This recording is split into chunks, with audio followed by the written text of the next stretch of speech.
계시. 가까이 오시지. 좀 얼굴 좀 보게. 네? 같이 기도드리겠습니다.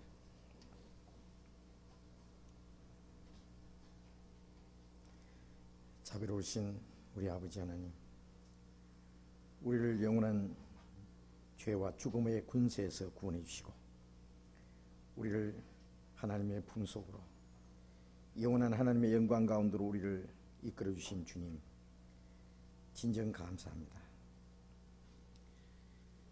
이 세상은 날로 요란해지고 죄악이 충만합니다. 그 어디에도 안식도 평화도 소망도 없습니다.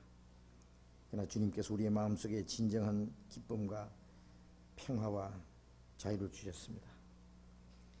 이 세상에 사는 동안에 우리와 항상 같이 계시고 우리의 연약함을 담당해 주시고 인도해 주시는 주님, 우리의 마음과 우리의 생각, 우리의 나머지 생에 모두 주님 자비로운 손길에 부탁합니다. 주님께서 우리를 온전히 붙들어 주시고 행여나 세상 죄 가운데 물들지 않도록, 시험에 빠지지 않도록 지켜주시고 하나님의 거룩하신 뜻을 분별하는 지혜를 주시고 주님의 사랑을 우리 안에 더욱 가득 채워 주시옵소서.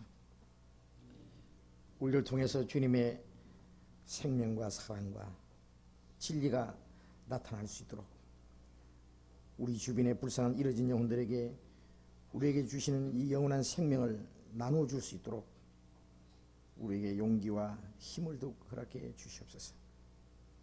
이 시간 우리가 또 모여서 말씀을 배울 수 있도록 인도해 주신 주님, 이 시간도 우리 가운데 주님이 같이 계시고 여기에 모여있는 우리 각 사람 마음과 생각 모두 감찰해 주시고 주님의 말씀으로 우리에게 더욱 풍성히 채워주시옵소서. 이 시간 함께 참여하지 못한 형제 자매들도 어느 곳에 있든지 주님이 일일이 보살펴 주시옵소서. 주 예수님 이름으로 기도드렸습니다. 아멘. 질문하실 말씀 좀 질문해 주시기 바랍니다. 적어 주셔도 되고 또 직접 질문하셔도 되겠습니다. 여기 질문하신 말씀 있는데요. 먼저 누가복음 14장 25절 말씀 찾아보겠습니다. 누가복음 14장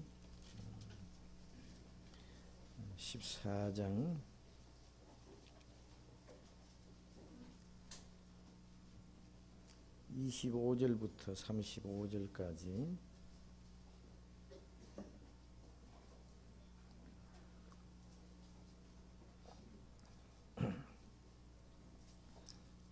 누가복음 14장 25절부터 허다한 무리가 함께 갈새에 예수께서 돌이키사 이르시되 무릇 내게 오는 자가 자기 부모와 처자와 형제와 자매와 및 자기 목숨까지 미워하지 아니하면은 능히 나의 제자가 되지 못하고 누구든지 자기 십자가를 지고 나를 쫓지 않는 자도 능히 나의 제자가 되지 못하리라.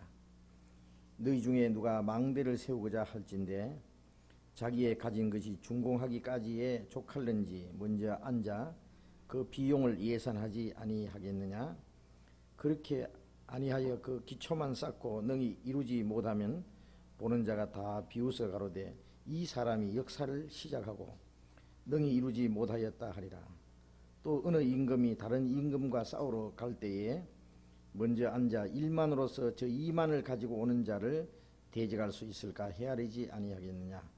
만일 못할 터이면 저가 아직 멀리 있을 동안에 사신을 보내어 화친을 청할지니라.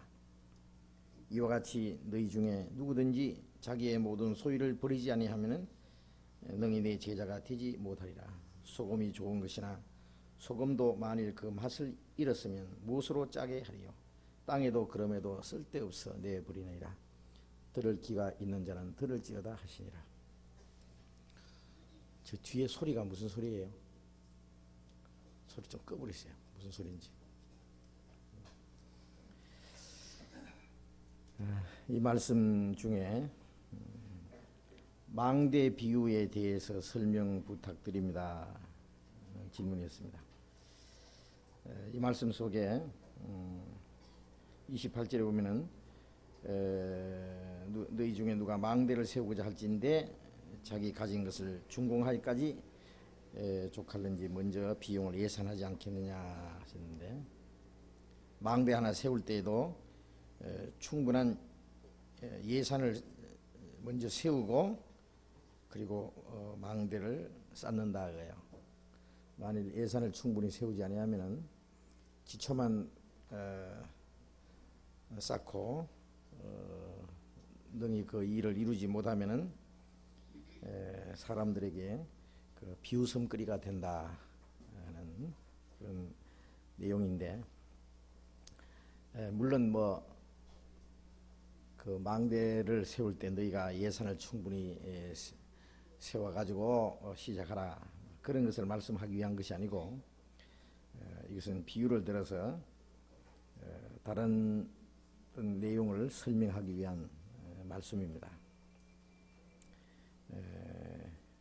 그 앞에 있는 말씀부터 보면은, 허다한 무리가 예수님을 따라갈 때에 예수님이 그들을 돌아보시면서 물은 내게 오는 자가 자기의 부모와 처자와 형제와 자매와 및 자기 목숨까지 미워하지 아니하면은 능히 내 제자가 나의 제자가 되지 못하고,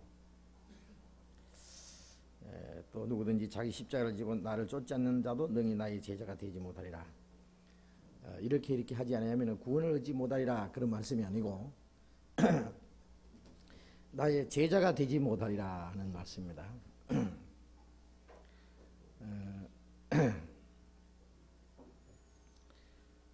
구원을 받는다는 것하고 제자가 되는 것하고는 좀 다른 문제죠.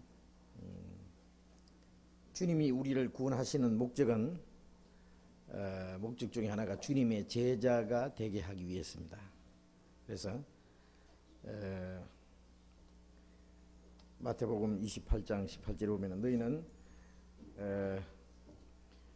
가서 모든 족속으로 제자를 삼아 아버지와 아들과 성령의 이름으로 세례를 주고 내가 너희에게 분부한 모든 걸 가르치시키게 하라. 볼지어다 세상 끝날까지 너희와 항상 함께 있으리라. 주님 마지막 성천하시면서 제자들에게 너희는 가서 모든 족속으로 제자를 삼아라.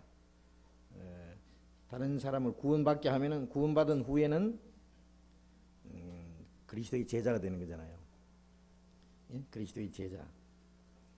구원을 받고 나면은 그리스도의 제자라는 걸 알아야 됩니다. 구원받은 사람은 그리스도의 제자예요. 예수님의 12제자만 제자가 아니고 구원받은 사람은 전부 주님의 제자입니다. 주님의 제자는 주님이 명하신 것을 지켜야 됩니다. 제자는요, 선생에게 배우고 선생을 본받고 선생을 따라가고 그리고 선생과 운명을 같이 해야 됩니다. 그죠? 그 제자예요. 우리는 그리스도의 제자라는 것은 우리는 이제 날마다 주님을 배워갑니다. 주님을 배우고 또 주님을 점점 본받아요. 제자는 선생을 본받아야 될 거 아니에요. 바울 사도도 내가 그리스도를 본받은 자 된 것처럼 너희는 나를 본받아라. 우리가 주님을 이제 본받아야 됩니다. 주님을 본받고 또 주님을 따라가요. 자기 십자가를 지고 나를 쫓지 않는 자도 능히 나의 제자가 되지 못하는 이 말씀처럼 주님을 따라갑니다. 그리고 이제 주님과 운명을 같이 하는 거예요. 제자가 선생보다 크지 못하다. 보냄을 받은 자가 보낸 자보다 크지 못하다. 사람들이 나를 핍박하였은즉 너희도 핍박할 테요. 내 말을 지켰은즉 너희 말도 지킬 것이라. 그것은 제자는 선생과 운명을 같이 해요. 선생이 핍박받을 때 같이 핍박받고, 그 선생이 대접받을 때 자기도 대접받고, 선생이 쫓겨나면 자기도 쫓겨나고, 선생이 죽으면 자기도 같이 죽어야 돼요. 선생하고 운명을 같이 하는 이제 그런 게 제자인데요. 이 제자 구원받은 후에는 이제 그리스도의 제자라는 것을 명심을 해야 됩니다. 우리는 그리스도의 제자라요. 근데 그리스도의 제자는 자격이 있어야 돼요.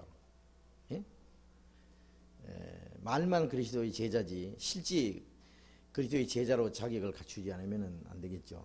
응?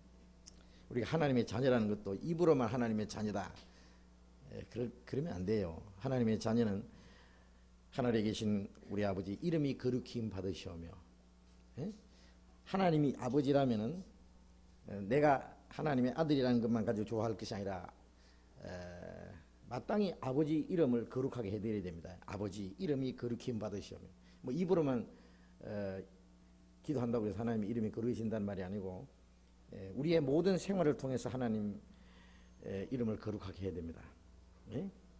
너희 착한 행실을 보고 하늘에 계신 아버지께 영광을 돌리게 하라. 우리의 모든 착한 행실, 거룩한 행실, 그것을 통해서 이제 하나님이 이름을 거룩하게 해야 되지. 우리가 나쁜 행실을 하면은 그거 하나님의 이름을 욕돌리는 거거든요. 그래서 우리가 하나님의 자녀라는 것도 양반집에서 태어났으면 양반집 자손의 행실을 해야지. 양반집 자손은 양반집 자손인데 행실은 이 쌍놈 행실하면은 양반지 쌍놈지 요새는 그거 잘 모르죠. 옛날에는 그 구별돼 있어요. 그 행실이 말이죠. 양반집 행실 못하면 그거는 그 문제예요. 그게. 어떤 양반집의 그 위풍을 지켜야 되는 거야. 마찬가지로 그리스도의 제자면은 말로만 그리스도의 제자를 하지 말고 그리스도의 제자의 위치를 지켜야 돼요. 그리스도의 제자의 자격을 갖춰야 돼요. 그렇죠? 그래서 그리스도의 제자의 자격을 지금 이게 말씀하시는 거예요. 물론 내게 오는 자가 자기 부모와 처자와 형제와 자매와 및 자기 목숨을까지 미워하지 않으면 능히 내 제자가 되지 못하고. 근데 참 주님의 제자의 자격이 너무 어렵고 좀 까다롭고 별나요. 네? 어떻게 자기 부모와 처자와 형제와 자매와 및 자기 목숨까지 미워하지 아니하면은 너희 나의 제자가 되지 못하리라. 그러면 어떻게 돼요? 참 뭐 부모도 미워하고, 자기 처도 미워하고, 자식도 미워하고, 형제도 미워하고, 자매도 미워하고, 자기 목숨도 죽어라 미워하고. 여기 언제는 사랑하라 그러고, 특히 자기 가족, 자기 친족을 돌아보지 않는 자는 불신자보다 더 악하다는 말씀도 있는데, 부모를 공경하고, 아내를 사랑하고, 자녀를 사랑하고, 형제 자매를 사랑하고, 그렇게 하겠는데 이거 미워하라는 말이 뭐예요? 그러니까 이 말씀은 무슨 이 사랑하는 거 반대 미워하는 게 아니에요. 그걸 말하는 게 아니고, 이 말씀하고 마태복음 10장에 자기 부모나 형제나 자매나 아들이나 딸이나 나보다 더 사랑하는 자는 내게 합당치 아니하고 하는 말씀 있죠. 그 말씀 찾아봐야 돼요. 찾아봅시다. 마태복음 10장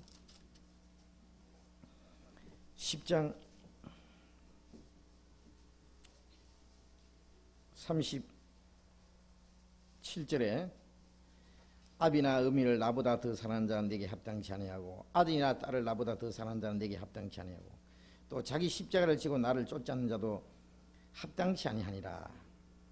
이 말씀하고 누가복음 14장에 있는 말씀하고 내용은 똑같은 말씀입니다.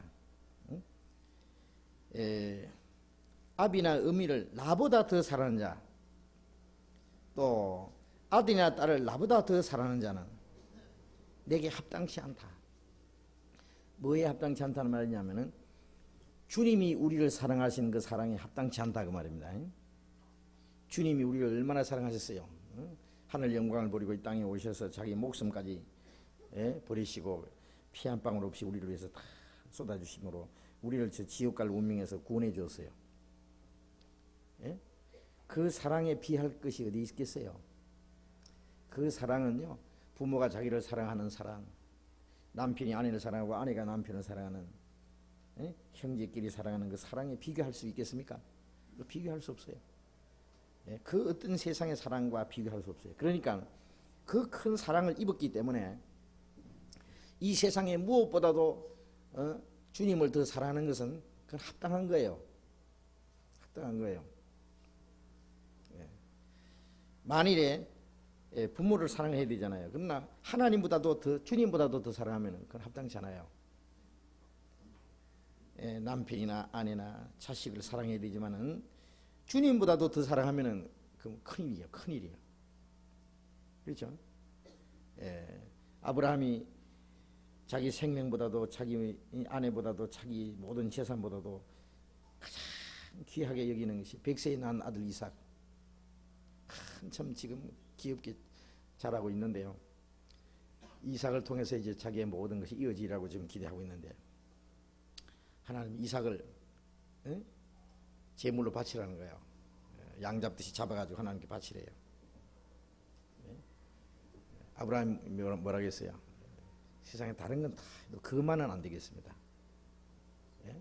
아니면 생각할 시간 좀 주십시오. 그랬습니까? 뭐 두말할 거 없이 예 새벽에 말이죠. 뭐 자기 아내하고 뭐 얘기할 것도 없어요. 이 얘기하면 뭐 영감님 미쳤습니까 하고 뭐 말릴 테니까요. 이 얘기 의논할 필요. 새벽에 생각할 것도 없어요. 뭐. 하나님 명령인데 말이에요. 가자.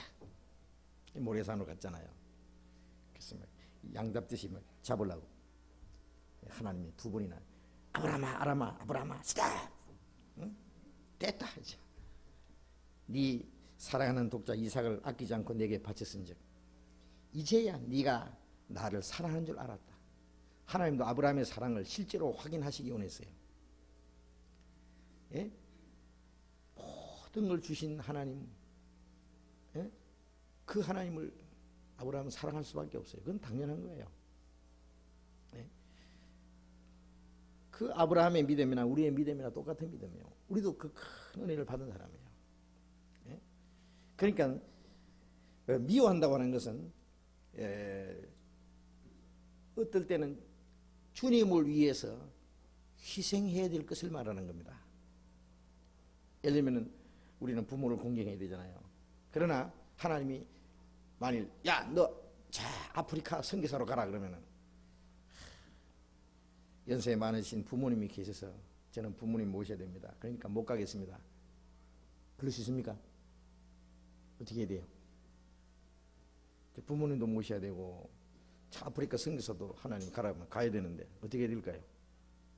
둘 중에 어느 택 해야 돼요?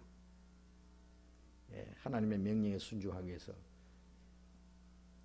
예? 부모 공경하는 일 할 수 없게 되는 거예요. 예? 또 어떨 때는 주님이 예? 복음을 위해서 살다가 죽으라 그러면 아이고 내 가족들 때문에 내가 죽으면 어떻게 됩니까? 그럴 수 없어요. 죽기까지 해야 돼요. 그러니까 어떤 경우에는 주님을 위해서 자기의 부모도 처자식도 예? 형제와 자매도 자기 목숨까지 희생해야 될 것을 미워한다고 표현한 거예요. 그 말 이해되십니까? 예. 그건 뭐 육신적으로 도덕적으로 미워하라는 말 아닙니다. 예? 이 성경을 도덕적으로 보면은 참 예수라는 사람은 마귀인 같다. 부모도 미워하라 그러고 막 자식도 미워하라 그러고. 예? 아니죠. 예? 이건 도덕적으로 미워하는 게 아니고 그 모든 것보다도 주님을 더 사랑할 뿐 아니라 그 어떤 경우에는 주님을 위해서 주님을 따라가는 제자는 어떤 경우에는 주님을 위해서 자기의 부모도 자식도 모든 것을 버려야 될 때도 있다 그래요. 그것을 미워한다고 하는 거예요. 예? 주님을 따라가는 데 있어서 거리끼는 것은 아무것도 있을 수 없어요. 주님의 제자는 오로지 주님을 섬기고 주님을 따라가는 거예요. 응? 자기 십자가를 지고 나를 쫓지 않는 자도 능히 내 제자가 되지 못하리라. 자, 그러면서 이제 아까 그 망대 짓는 비유를 말씀했잖아요. 망대 하나를 세우는데도 예산을 충분히 세우고 공사를 시작하는데 예? 주님을 따라가는데 예산을 얼마나 세워야 되겠느냐 그 얘기예요. 아십니까? 뭐 망대 세우는데 뭐 너희들 이제 망대 세우는데도 예산 세야 되는데 너 집 한 채 지으려면은 얼마 들지 다 단단히 그 예산 세워가지고 그렇게 해라. 그거 말씀하기 위한 게 아니고, 야, 망대 세우는데도 예산이 이렇게 충분히 세우지 않으면은 나중에 비웃음거리가 되는데, 응? 너희는 나의 제자로서, 응? 나를 따르는 데 어느 정도 예산을 세워야 되겠냐 그래요. 예산 부족하면은 가다가 중지 못하면은 아니간만 못하리라. 그러니까 아야 처음부터 예산을 충분히 세우라고 해요. 그렇지 않으면 예산 부족하면은 주님의 제자로의 자격을 상실하는 거예요. 예? 그럼 주님의 제자로서 주님을 따라가는 데 있어서 예산에다 뭐 넣어야 돼요? 얼마 넣어야 돼요? 자기 아버지, 어머니, 처와 자식과 형제와 자매와 자기 목숨까지 희생할 각오를 하고 주님을 따라가는데 그다 예산에다 집어넣어야 돼요. 예? 예, 그 말씀이죠. 그 말씀. 그러면은 이제 주님의 제자로서의 자격이 된 거예요. 예? 그렇지 못하면은 예산 부족하면은요. 아이고 뭐 부모 때문에 주님 못 따라가고 자식 때문에 못 따라가고 뭐 제가 뭐 아내 때문에 못 따라가고 뭐 자매들은 남편 때문에 못 따라가고 뭐 때문에 못 따라가고 자기 목숨이라는 것은 육신의 자기의 그 자기라고 하는 그 욕망 있잖아요. 응? 그게 자기야 자기. 자기 십자가를 지고 나를 쫓아라는 것은 자기 욕망, 자기 계획, 예? 자기 이상. 예? 그거 다 포기해야 돼요. 주님을 따라가는데 다 집어넣어야지.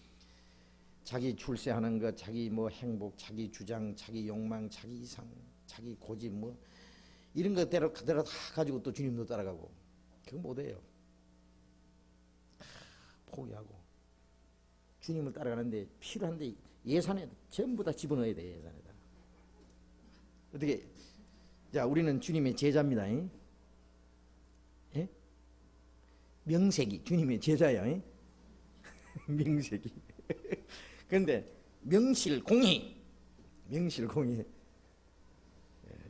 명실이라는 이름과 똑같이 우리 실제도 그리스도의 제자로서의 어떤 자격을 갖춰야 되겠다 그래요. 그렇죠? 예, 우리는 이제는 누구의 제자도 아니에요. 주님의 제자예요. 주님을 따라가는 사람이에요. 예산 얼마나 세웠어요? 주님 따라가는데. 예? 얼마 세웠어요? 50만 원 세웠어요? 100만 원 세웠어요?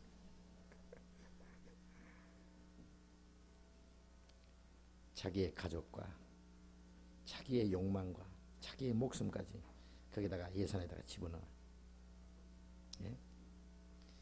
그러면 이제 주님의 제자로서의 자격이 당당하죠. 자, 이제 우리 각자 이 말씀 보면서 나는 예산을 얼마나 세웠는지, 예산이 충분한지 부족한지 각각 알 거예요. 그러니까 주님을 따라가려면은 아예 예산을 충분히 세우라. 그렇지 못하면은 틀림없이 주님을 따라가는데 실패를 할 것이다. 어느 시점에 가면은 그만 한계점에 딱 도달해요. 더 이상 못 따라가요. 주저앉아 버려요. 그럼 아시겠어요?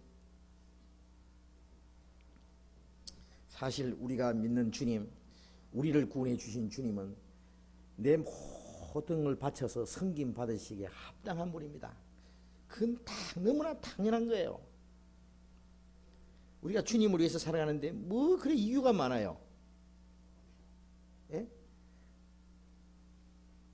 주님은 우리 위해서 죽어주셨는데 주님이 우리 보고 나는 널 위해서 죽었는데 너는 날 위해서 좀 살아줄래? 그래요. 예? 할 수 있어요? 주님의 거룩한 생명을 버렸는데 우리 천한 생명을 주님 위해서 못 버려요? 우리가 주님을 따라가고 주님을 섬기고 주님을 위해서 내 모든 걸 희생할 수 있다고 하는 건 사실은 우리에게 주어진 특권이고 영광이에요. 영광이에요. 이거는 아주 사실 주님을 따라가는 것은요, 이 비장한 겁니다. 예. 선생은 말이죠, 언덕을 말이죠, 니아까 끌고 막 빡 걸리면서 막 짐을 싣고 올라가는데 제자는 말이죠, 뒤 따라가면서 부채 붙이고 콧노래 부르면서 어디 따라갈 수 있어요? 선생님 끙끙거리면서 막 구루마를 끌면은 수레를 끌고 가면은 제자는 뒤에서 막 다 뻔뻔해서 막 밀고 선생님과 같이 운명을 같이 해야지. 예? 주님이 어떻게 가셨는데 우리가 그 뒤를 따라가는데 주님이 가신 그러면 자옥마다 피와 눈물이 고였어요. 그 뒤를 바울도 따라갔고 베드로도 따라갔고, 예? 바울은 목 잘려 죽기까지, 베드로는 거꾸로 십자가에 죽기까지, 스데반은 돌에 맞아 죽기까지, 야고보는 목 잘려 죽고, 응? 또 뭐 도마는 쇠뭉둥이 맞아 죽었다 그러고, 나중에요 우리 성의 기록이 없지만 제자들 다 그런 순교를 당했어요. 많은 사람들이 그 뒤를 따라갔어요. 그 발자국 자국마다 피와 눈물이 고였고, 그 발자국을 우리가 맞춰서, 예?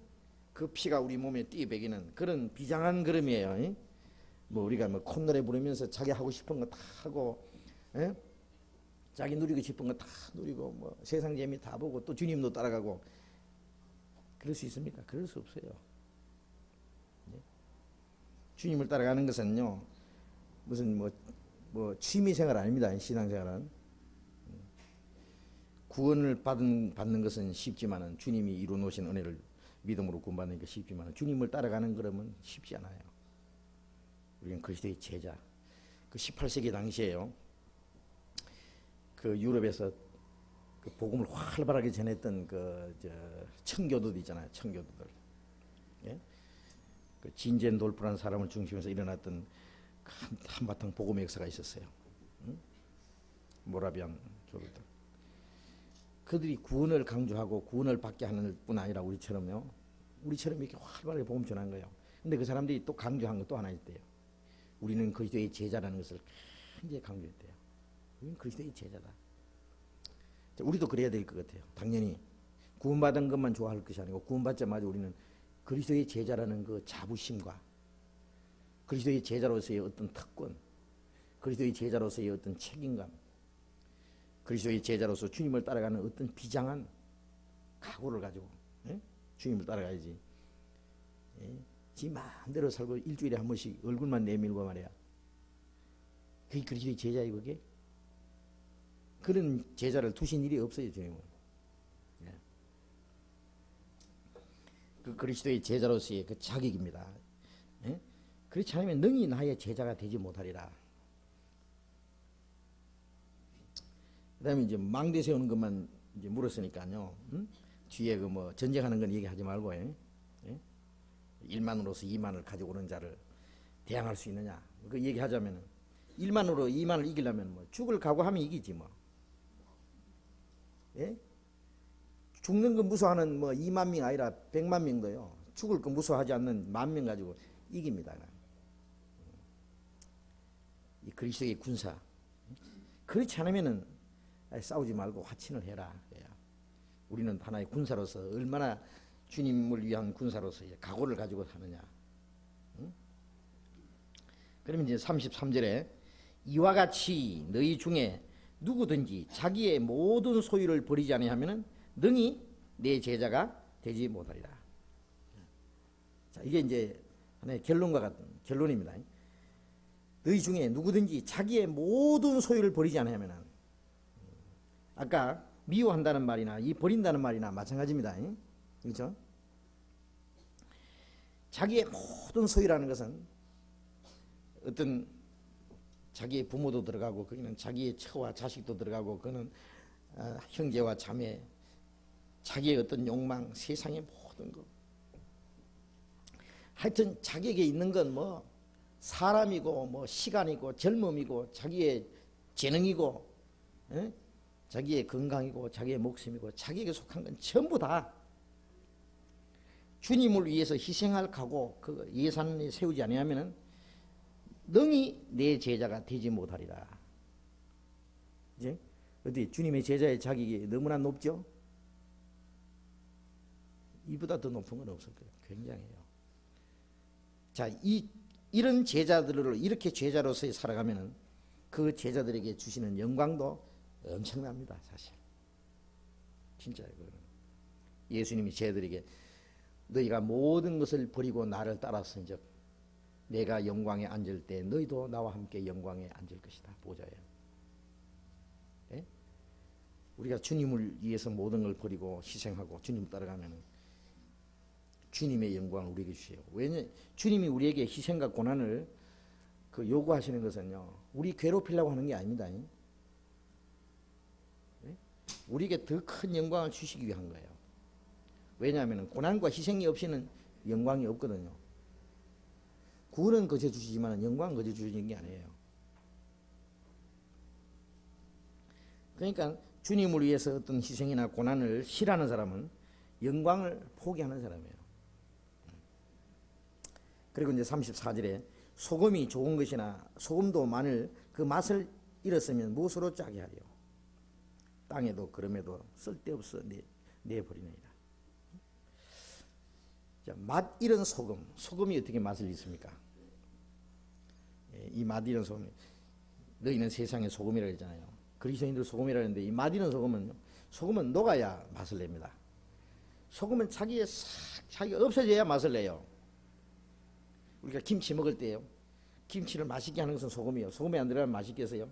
근데 먹을 때 소금 맛있다 그럽니까? 김치 맛있다 그럽니까? 김치 맛있다. 응? 뭐 김치뿐이겠어요? 음식 맛을 얘기하는 건 소금인데, 그 뭐 소금 맛있다는 말을 안 해요. 왜냐면 소금은 안 보이니까 싹 녹아서. 자기가 다 녹고 나서도 칭찬도 하나도 없어요. 왜? 안 보이니까. 싹 녹아야만 맛을 내는 거예요. 그래, 맛있는 소금이라는 것은 뭐냐? 녹지 않는 소금. 희생하기를 싫어하는 그리스도인들은 맛있는 소금이에요. 뭐 두말 할 거 없어요.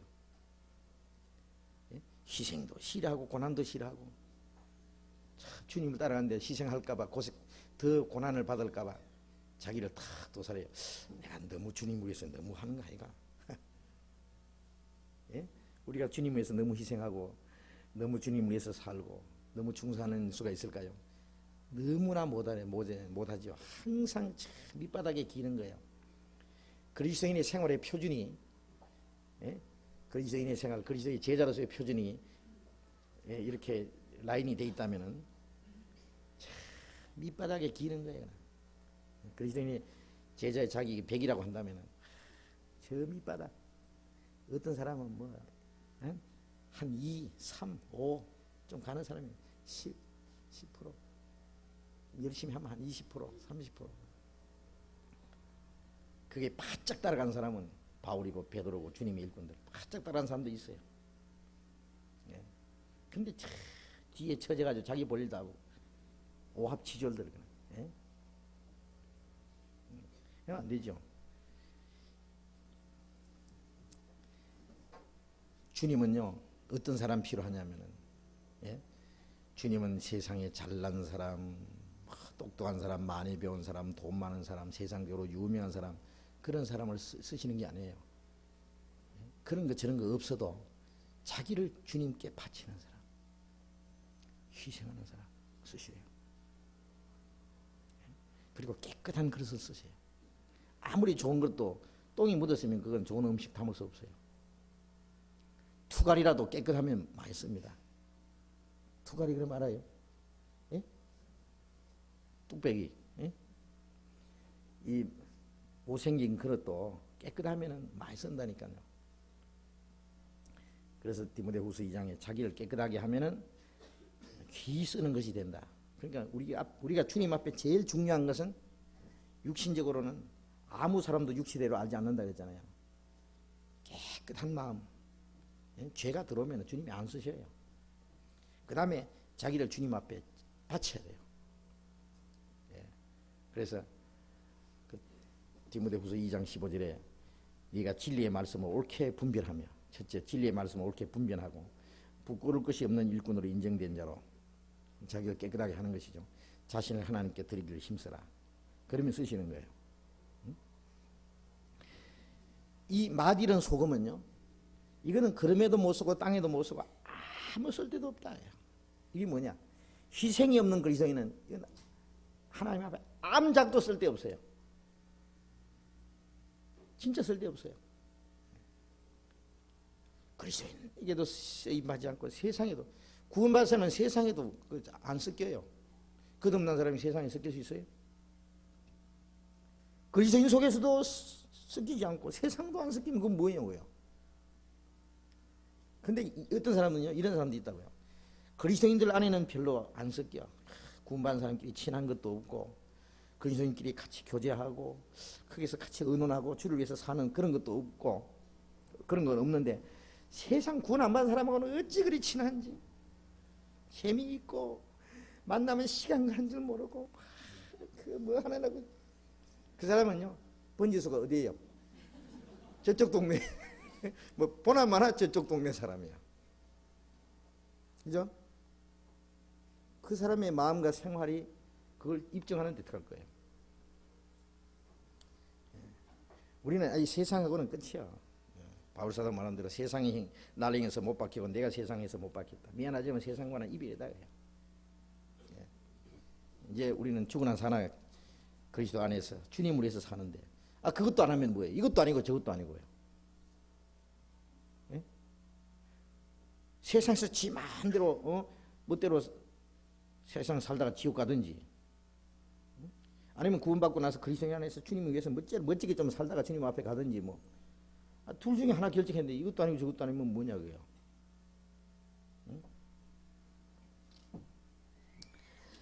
자, 그래서 이제 망대 비유는 주님을 따라가는데 예산을 충분히 세우라, 그런 말씀입니다. 들을 귀가 있는 자는 들을지어다 하시니라. 그렇죠? 귀 없는 사람 어디 있어요? 근데 이 말씀 들을 귀 있는 사람 따로 있어요. 어떤 사람이 이렇게 듣고 나면은요, 참 좋은 말씀이죠. 그래야죠. 이쪽 귀로 가서 이쪽 귀로 푹 나가버려요. 그는 귀가 없는 사람이에요. 근데 이런 말씀 들어도 금방 까먹는 사람은요, 뭐 귀가 뭐 잘못된 사람이에요. 우리는 구원받은 사람은 이 귀가 주님에 의해서 열려야 됩니다. 주님이 말씀하시면 주님의 음성을 듣고 따라가야지. 우리 신앙생활은 주님을 따라가는 거예요. 그죠? 사람에게 잘 보이려고 하는 것도 아니고, 뭐 사람 따라가는 것도 아니고, 내 어떤 출세와 행복을 위한 것도 아니고, 뭐 하여튼 주님을 따라가는 건데, 주님의 명령이면 뭐 두 말을 없어요. 예, 따라가야죠. 그 다음에 또 한 가지 질문이 로마서 3장 7절 8절. 로마서 3장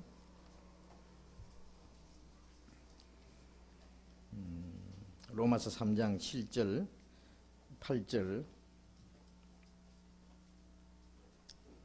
그러나 나의 거짓말로 하나님의 참되심이 더 풍성하여 그의 영광이 되었으면 어찌 나도 죄인처럼 심판을 받으리요.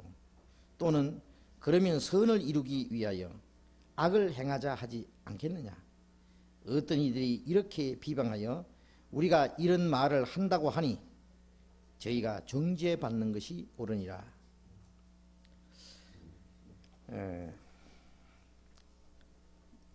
이 말씀의 내용이 이해가 잘 안 갑니다. 말씀 부탁드립니다. 그랬어요. 이 말씀 보면 나의 거짓말로 하나님의 참되심이 더 풍성하여 그 영광이 되었으면 어찌 나도 죄인처럼 심판을 받으리요. 이 말씀만 뭐 보면 뭐 평생 봐도 이해가 안 되죠. 무슨 말입니까? 뭐 앞뒤가 안 맞는 말이에요. 이게 무슨 얘기냐면은 바울 사도가 그 로마서 1장은 1장 2장은 그 이방인의 죄와 유대인의 죄를 지금 지적하고 있어요. 모든 사람들이 죄를 지적하고, 그런데 유대인이나 이방인이나 다 하나님 앞에 죄인이고 의인은 없나니 하나도 없다. 자, 그렇기 때문에 우리가 하나님 앞에 의롭다 받는 것은 우리의 어떤 의로운 행위나 우리의 어떤 열심이나 율법을 지킴으로 되는 것이 아니고 하나님의 은혜로 값없이 받는 것이다. 그러니까 우리가 죄 가운데 있을 때에 하나님의 사랑이 나타나고, 우리가 하나님의 그 심판과 진노안에 있을 때에 하나님의 그 자비와 은혜가 나타났다. 응? 그것이 뭐예요? 그게 구원이잖아요. 예? 누가복음 18장에 보면은 바리새인은 서서 나는 하나님 일주일에 2번씩 금식하고 소득에 11조 바치고 다른 사람들처럼 토생이나 간음이나 돌질이나 그런 거 하지 않은 거 감사합니다. 그렇게 기도해요. 그 사람 참 실제로 의로운 사람이에요. 도덕적으로는요 옛날 바리새인과 서기관들 진짜 훌륭한 사람들입니다. 우리가 바리새인 서기관 그러면요 위선자 나쁜 놈 이렇게 생각되잖아요. 인식적으로 예수님을 죽인 사람들이기 때문에. 그러나 실제요 도덕적으로는 인간적으로는요 정말 훌륭한 사람들입니다. 사람들. 그들은 살인이나 간음이나 도둑질이나 그런 거 하지 않아요. 예? 실제로 그들은 안식일 잘 지키고 11조 꼭꼭 바치고 금식하고 일주일에 2번씩 하나님에서 금식하고 구제하고 길게 기도하고 어쨌든 간에 육신적으로는 훌륭해요. 응? 그래서 그렇게 어려운 것을 하나님께 감사하다고 그랬어요. 그런데 세리는 가슴을 치면서 하나님 나는 죄인으로서이다. 나를 불쌍히 여서 이 세리가 얼마나 많은 사람의 돈을 착취해 먹고 얼마나 못쓸 짓을 많이 했는지 뭐 말할 것도 없을 거예요. 그 당시에 세리와 창녀, 죄인들 이런 이 저질 인간들. 그런데 이 세리도 이 지옥 갈 이 비참한 죄인도 하나님의 은혜를 구할 생각이 났어요. 그래서 하나님 나를 불쌍히 여기옵소서. 나는 죄인이로서이다. 나는 지옥 갈 죄인인데 하나님이 불쌍히 여기면 내가 소망이 있고 하나님 불쌍히 여기지 않으면 소망 없습니다. 그런데 그 세리가 바리새인보다 의롭다 함 받고 집에 내려갔다고 되어 있거든요. 자, 그러니 뭐 하나님이 잘못된 거 아니냐 그래요. 인간이 의롭다고 하는 데는 하나님의 의가 안 나타나고 인간이 비참한 죄가 있을 때 그 죄를 가지고 오니까 하나님은 그 사람을 의롭다고 했다.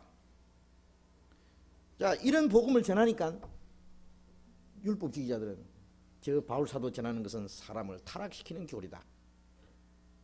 저 사람은 율법 안 지켜도 된다고 한다. 죄는 얼마든지 지어도 뭐 하나님의 은혜가 얼마든지 있으니까 괜찮다고 한다. 그 구원이라는 거, 은혜라는 것만 받으면은 뭐 마음대로 살아도 괜찮다고 한다. 그렇게 비난하는 사람도 있었어요. 지금도 그런 사람들 있죠. 우리가 구원 한 번만 받으면은 어떤 죄인도 하나님의 은혜로 구원을 받고 구원 받으면 멸망하지 않는다고 그걸 말하면은 저 사람들은 한 번만 구원 받으면 마음대로 죄 짓고 살아도 괜찮다고 한다. 도덕 폐기론주의자들이다. 율법 폐지론주의자들이다. 그러면서 우리를 비난합니다. 우리가 구원받은 이후에 아무렇게나 살아도 괜찮다고 가르칩니까? 구원은 어떤 죄인이 구원받을 수 있지만 구원받은 후에는 깨끗이 살아야 된다고 우리가 가르치잖아요. 성경에 그렇게 말씀했으니까. 그런데 우리가 가장 중요한 것은 구원에 대해서 얘기하는데 그것을 율법주의자들은 이해가 안 되는 거예요. 착한 일 하고 열심히 하고 그래야 천당 가지. 마음대로 죄 짓고 그런 어떤 죄인든지 구원받는단 말이냐. 그게 이해가 안 되는 거예요. 거기에 대한 얘기입니다. 지금 거기에 대한 어떤 반론입니다. 로마서 3장 5절에 보면은 그러나 우리 불의가 하나님의 의를 드러나게 하면 무슨 말 하리요? 우리 불의가 우리가 하나님 앞에 불의가 있을 때 하나님의 의가 드러난다 그래요. 그러면 내가 사람의 말대로 말하는 대로 말하노니 진노를 내리시는 하나님이 불의하시냐? 그러면 우리가 불의할 때 하나님의 의가 드러난다고 해서 그러면 하나님은 불의하신 분이냐? 이 세상에서는 착한 사람 보고 의롭다 하고 나쁜 사람은 나쁘다고 하는데 하나님은 인간이 불의한 사람을 의롭다고 하니 그 하나님이 그럼 불의한 분이냐? 그런 얘기예요. 진노를 내리신 하나님이 불의하시냐? 6절 결코 그렇지 아니하니라. 만일 그래하면 하나님께서 어찌 세상을 심판하시리요? 그러나 나의 거짓말로 하나님의 참되심이 풍성하여 그 영광이 되었으면 어찌 나도 죄인처럼 심판을 받으리요? 이거는 바울이 한 말이 아니고 바울을 비난하는 사람들이 자, 바울은 거짓말 많이 해도 거짓말 많이 할수록 그 하나님이 그 은혜가 나타나고 하나님이 참되심이 더 풍성히 나타난다고 한다. 그리고 영광이 된다고 한다. 그러면은 내가 거짓말하고 나쁜 일을 한다고 해서 해도 내가 뭐 심판받을 필요 뭐 있느냐. 8절 또는 그러면은 선을 이루기 위하여 악을 행하지 하지 않겠느냐. 죄를 많이 지을수록 하나님의 은혜가 더 풍성히 나타나고 하나님의 영광이 나타나면은 그러면 선을 이루기 위해서 악을 더 행하자고 하지 않겠느냐. 어떤 이들이 갈로 해놓고 뭐래요. 어떤 이들이 이렇게 비방하여 우리가 이런 말을 한다고 하니 그러죠. 앞에 있는 말을 어떤 이들이 우리를 이렇게 비난하는 사람들이 우리가 이런 말을 한다고 하는 무슨 말? 예? 내가 죄짓고 거짓말 아무리 해도 하나님의 은혜가 더 풍성히 나타난다. 그러니까 선을 이루기 위해서 악을 행하자. 바울이라는 사람은 선을 이루기 위해서 악을 행하는 사람, 하나님의 은혜가 더 풍성히 나타나기 위해서 나쁜 일 해도 거짓말해도 괜찮다고 하는 사람이다. 율법을 완전히 폐지시키는 사람이다. 그러면서 바울을 비난했어요. 그래서 그렇게 비난하는 사람들은 저희가 정죄받는 것이 옳으니라. 왜? 이 하나님의 은혜를 완전히 곡해하는 사람이기 때문에. 그렇죠? 지금도 마찬가지입니다. 율법주의자들은 우리가 하나님의 은혜로 말미암아 값없이 구원받는다는 복음을 전할 때, 저 사람들은 나쁜 짓 다 해도 아무리 죄 많이 지어도 하나님의 은혜만 얼마든지 받으면 된다고 한다. 그러니까 거짓말하고 나쁜 일 해도 괜찮다고 가르친다. 그런 식으로 비난해요. 우리를. 우리가 그런 말 안 하지만은 우리가 그런 말 한다고 비난하는 거예요. 바울 시대도 그랬어요. 그러나 이것은 우리가 복음 전하는 것은 구원받은 이후에 나쁜 짓 많이 해도 하나님의 은혜를 얼마든지 주신다 그런 얘기가 아니고, 구원받기 전에 어떤 비참한 죄인이라도 하나님 앞에 오면 그 죄를 용서하고 구원해 주신다. 인간이 아무리 죄가 많아도 하나님의 은혜는 더 크다.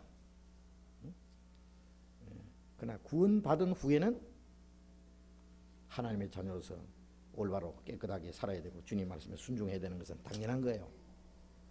근데 그 사람들은 구원하고 행위하고 막 뒤섞어 놨기 때문에 이해가 안 되는 거예요. 아무리 얘기해도. 그 다음에 또 질문 하나요.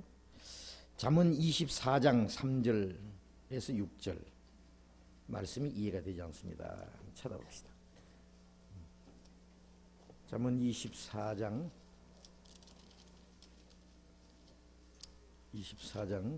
3절부터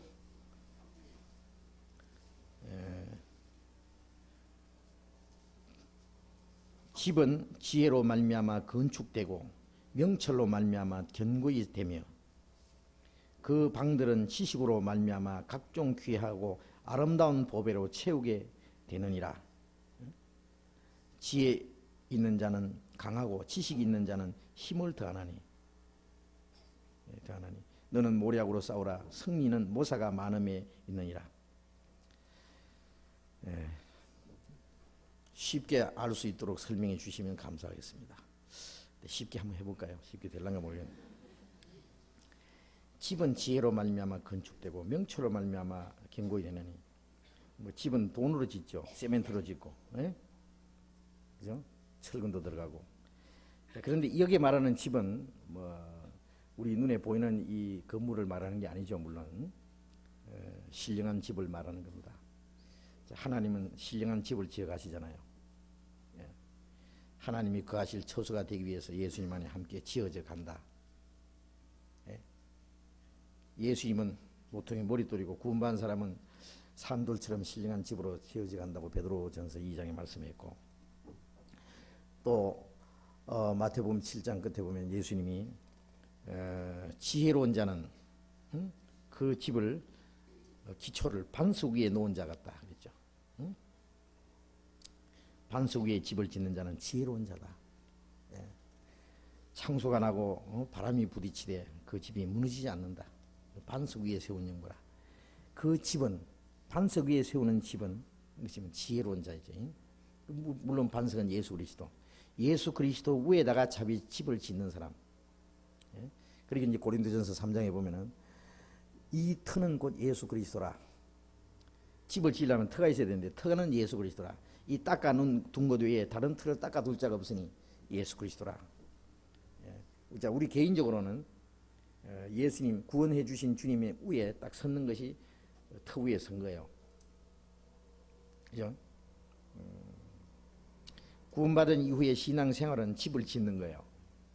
어떤 사람은 금은 보석으로 집 짓고 어떤 사람은 나무와 풀과 집으로 세우는데 마지막 공력을 시험할 때에 그 공력이 불타면 해를 받고 공력이 그대로 있으면 상을 받는다. 예? 공력이 불타는 자는 자기는 구원을 얻되 불 가운데서 얻은 것 같으리라. 금은 보석하고 그걸 대조적인 것이 나무와 풀과 집입니다. 솔로몬이 아닌다면 뭐 금은 보석으로 집 짓는 사람이 있겠어요? 예? 솔로몬은 그 지혜와 그 자기의 영화를 가지고 황금 보석으로 집을 지었는데 그건 예수님의 안에 있는 영광을 말하는 건데 천국은 금은 보석으로 지어지는 건데 우리는 땅에 살면서 하나님의 나라를 위해서 살아가는 사람들. 응? 우리가 구원받은 이후에 정말 성령을 따라서 주님의 뜻대로 주님의 영광을 위해서 사는 생활. 예? 우리는 땅에 살지만 하늘나라를 위해서 역사하고 육신을 가지고 살지만 신령한 일을 위해서 역사하는 그것이 참 뭐 하늘에 쌓이는 금은 보석으로 집 짓는 것 같은 거예요. 예? 언젠가 세상에 불탈 때에 다 불타버릴 거 있잖아요. 세상 지식, 세상 명예, 세상 물질, 세상에서 아무리 훌륭한 것을 만들어 놨다 할지라도 세상에 불탈 때 같이 타버리는 것은 다 나무와 풀과 집으로 세운 거예요. 그거 다 같이 없는 거예요. 예? 예. 그래서 이 세상이 불타도 없어지지 않는 그것을 위해서 일하는 사람들. 예? 누가복음 16장 같은 경우는 불의의 재물로 친구를 사귀라. 그러면 이 세상 것이 없어질 때 너희를 영원한 처소로 영접하리라. 이 세상 재물을 가지고 친구를 사귀라는 것은 이 세상 물질을 쓰는 동안에 다른 영혼들이 구원받으면 그 친구를 사귀는 거예요. 영원한 친구. 또 세상 물질을 가지고 구원받은 사람들이 서로 사랑하고 주님을 위해서 살아가는 데 쓰여진다면 그것도 친구를 사귀는 것입니다. 예? 그런 것들은 이 세상 것이 다 없어져도 불타도 없어지지 않는 거예요. 영원한 처소로 영접한다는 것은 그 주님 앞에 다 공로가 나타난단 말이에요. 그것이 지혜입니다. 그게 지혜. 그리스도인들은 이 세상에서 살아가는 가운데 매일매일 집을 짓는 거예요. 집을. 예? 우리 개인적으로도 집을 짓잖아요. 잘 짓고 잘 짓세 우리 집 잘 짓세 만세반석 위에다 우리 집 잘 짓세. 만세반석은 예수님이고 그 위에 날마다 주님을 위해서 살아가는 생활은 집을 짓는 거예요. 세상에 불탈 때 그 집은 불타잖아. 예? 그래서 그 집은 지혜로 말미암아 건축되고 명철로 말미암아 견고히 있으며 지혜나 명철이나 그 지혜는 예수 그리스도 안에 하나님의 모든 지혜와 지식의 보화가 감춰 있다. 우리가 주님을 경외하는 것이 지혜요. 예? 주님을 아는 지식이 명철이에요. 예? 그래서 우리의 집들이 신령한 집이 지어져 가는 거예요. 예? 이 세상 사람들을요 살아가는데 물어보면 저 무슨 소원이 있습니까? 물어보면 집 없는 사람은 아담한 집 한 채 가지는 것이 내 소원입니다. 조그만 집 있는 사람은 좀 더 큰 집을 하나 지어보는 것이 내 소원입니다. 근데 이 세상에서 자기와 자기 가족들이 사는 그 정말 그 집, 아담한 집, 예? 더 좋은 집, 그런 집을 가져보려는 것이 사람들의 소원인 것 같아. 그게 자기의 그 안식처고, 그 자기 거기에 쉬고, 자기의 기쁨과 행복을 거기에 얻어보겠다. 예. 그게 집이 되겠어요, 이게. 예. 네 영혼을 찾을 때 그게 누구 것이냐? 지식을 쌓았든 명예를 쌓았든 뭐 좋은 집을 지어놨든. 예. 그것은 자기 집이 아니고 구원받은 이후에 우리 그리스도인의 생활은 그것도 전부 집 짓는 거예요. 왜냐하면 우리가 행한 대로 주님 앞에 가면은 우리가 주님 안에서 어떤 상과 영광이 있거든요. 그러니까 우리가 매일매일 주님 뜻대로 살아가는 것은 이거는 집을 짓는 겁니다. 지혜로운 건축자와 같이. 예? 그 방들은 지식으로 말미암아 각종 귀하고 아름다운 보배로 채우게 되느니라. 어떤 사람 집에 가보면은 뭐 별별 귀한 거, 어떤 집에 가면 너무 값진 것들이 있어요. 뭐 골동품도 있고 뭐 굉장히 비싼 거, 도둑놈 오면 좋아할 거 있잖아요. 예? 뭘 그래 놔도 그걸 놔둬서 사가지고 놔둬서 건강에 좋으면은 좋은데 뭐 건강에 좋은 것도 아니고 그냥 뭐 비싼 거 남들 탐내도록 그래가지고는 뭐 집지킨이라고 뭐 교회도 못 나오고 말이에요. 그러면 안 되잖아요. 응? 그 속으로는 야 저거 팔아가지고 건축 헌금했으면 좋겠는데 싶은데 말할 수는 없고 그렇잖아요. 속으로만 그런 생각하죠. 사실 그런 그 값진 거 둘 필요 없어요. 여러분 도둑놈 오면은 그 가져갈 거 있잖아요. 값진 거 어디 꿍지게 놓고 그러지 마세요. 도둑놈 어디 숨기는 거 다 알아요. 뭐 그래요. 요즘에는 참 이해 안 되는 게 있어요. 결혼하는 사람들이 뭐 다이아몬드 그 있잖아요. 비싼 거. 사실은요 가짜 많습니다. 그래도 진짜인 줄 알고요. 꼭꼭 감춰놨으니까 평생 진짜인지 가짜인지도 모르죠. 뭐. 예? 내 이스라엘 가서 다이아몬드 처음 봤어요. 관심 없어요. 뭐 유리 조각이나 다이아몬드나 뭐 비슷하대요. 뭐. 예? 근데 뭐 엄청나게 비싸대요. 뭐 몇 카렛이라 계산고 뭐 했는데 난 알아도 못하는 큰 비싼 걸 뭐 몇백만 원, 몇천만 원씩 주고 사주거든. 겁나서 끼고 댕기도 못해요. 꽁꽁 넣어놓고요. 저는 가짜 끼고 댕기고. 그 뭐래요? 그거 왜 그래요? 그 끼고 댕기면 또 생명이 위험하죠. 목숨이 위험해요. 예? 그거 끼고 댕기면 건강에 좋다든지 뭐 신령해진다든지 하나님의 능력이 뭐 더 나타난다든지 그러면 뭐 열 손가락 다 끼야지. 예? 그것도 저것도 아니고 그 비싼 걸 끼고 다니면 불안하고 생명이 위험한데 도둑놈 그거 알면요 골목에 가면 그냥 캐버립니다. 그냥 잘못하면 요새 무서워요. 예? 진짜 허술하게 생각하는 게 제일 안전하고 좋아요.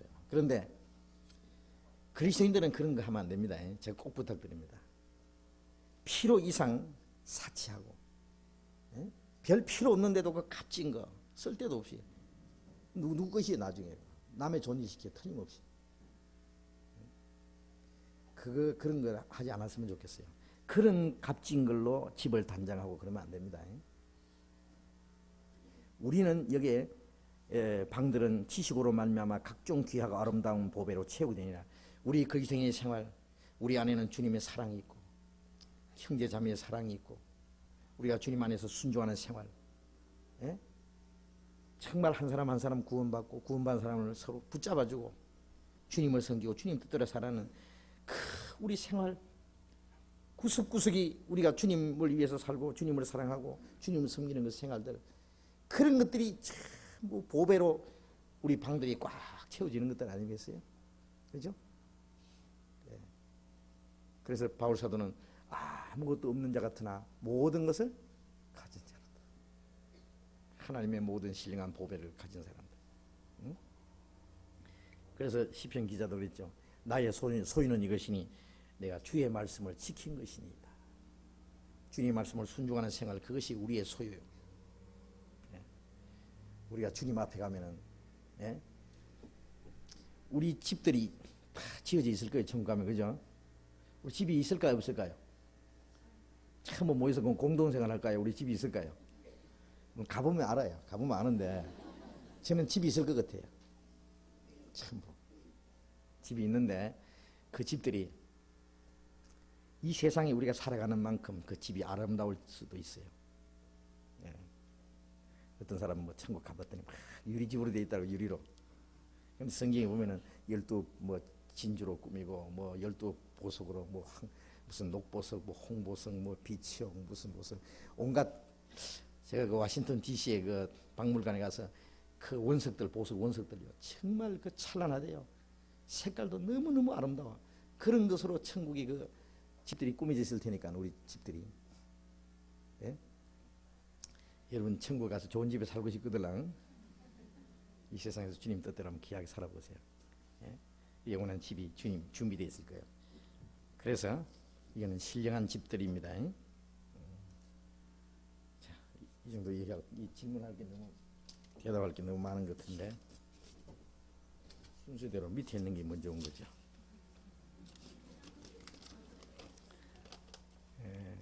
그 다음에 시험이라는 것에 대해 여쭙고자 합니다.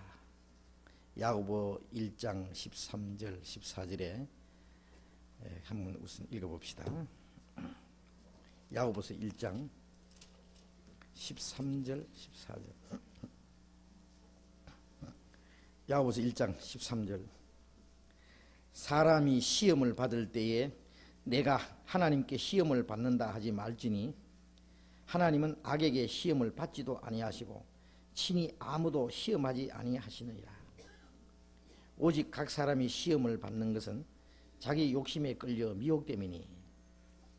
자, 이 말씀에서 하나님께서는 시험을 받지도 아니하고 친히 아무도 시험치 않는다고 하셨는데요, 예수님께서는 40일간 시험을 당하시고 자기가 시험을 받아 고난을 당하셨은즉 시험 받는 자들을 능히 도우시니라 라고 히브리서 2장 18절에 말씀하셨습니다. 야고보서 말씀과 조금 모순된 것은 아닌지요. 또 신명기 8장 2절에는 40년간 광야 생활도 내 마음이 어떤지 시험하셨다고 했는데 시험치 않는다고는 말씀에 어긋나는 것 같기도 하고요. 시편 26편 2절에는 여호와여 나를 살피시고 시험하사 내 뜻과 내 마음을 단열하소서 하는 말씀에 나오는 시험은 또 무엇인지요? 각각 시험의 의미가 다른 것인지, 아니면 야고보서 말씀대로 시험을 받는 것은 자기 욕심에 끌려 미혹되는 것을 의미하는지 말씀 부탁드립니다. 성경에 시험이란 말을 모조리 찾아보시는 모양인데요. 그런데 여기에 각각 시험의 의미가 다른지요 그랬는데, 예, 다릅니다. 예? 그 학교에 학생들이 이제 시험 치는 게 있잖아요. 그것도 시험이고, 응? 어린이를 당하게 하는 것도 시험이고, 그 영어로 말하면은 그 테스트 하는 게 있고, 그 다음에 또 트라이 하는, 트러스트라고 하기도 하고, 그 단련시키는, 훈련시키는 게 있잖아요. 그것도 시험이고, 또 템프테이션이라는 게 있어요. 유혹. 그러니까 이 마귀가 아담을 시험한 그 시험이에요. 시험하는 자. 그 마귀가 예수님에게도 왔잖아요. 그래서 아담을 넘어뜨렸어요. 시험에 넘어졌어요. 그 시험은 템프테이션이라는 거예요. 유혹입니다. 그래서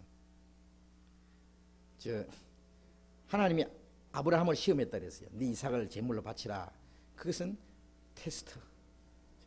영어는 잘 못해요. 그런데 그렇다고 봅니다. 테스트. 예. 그 다음에 욥을 단련한 거, 그건 트라이라든지, 우리 송지사님 뭐라고 해요 그걸? 트러스트. 예. 그 왜 트레이닝 받는다 그러잖아요. 트레이닝, 그 훈련, 그런 거예요. 그 단련시키는 거, 예. 그런 것이 있고요.